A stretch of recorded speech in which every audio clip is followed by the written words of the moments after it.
আসসালামু আলাইকুম। আজকের ভিডিওতে দেখাবো যে মেসেঞ্জার যদি তোমরা কাউকে ব্লক করো তাহলে আনব্লক করবে কিভাবে সেটা দেখাবো আজকের ভিডিওতে।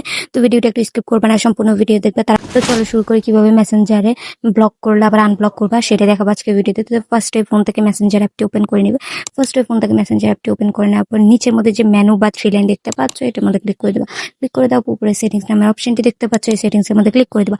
ক্লিক করার পর একটু নিচে দেখে স্ক্রল করলে একটা অপশন দেখতে পারবা, সেটা হচ্ছে যে প্রাইভেসি অ্যান্ড সেফটি নামে একটা অপশন তোমরা নিচে দেখতে পাচ্ছ, এটার মধ্যে ক্লিক করে দিবা। ক্লিক করে দেওয়ার পর একটু নিচে দিকে স্ক্রল করার পর এখানে এই যে ব্লক ইট প্রোফাইল নামে একটা অপশন দেখতে পাচ্ছ, এখানের মধ্যে ক্লিক করে দেবা। ক্লিক করে দেওয়ার পর এখানে তোমরা যত আইডি ব্লক করছো সবগুলা কিন্তু এখানে এইভাবে শো করবে।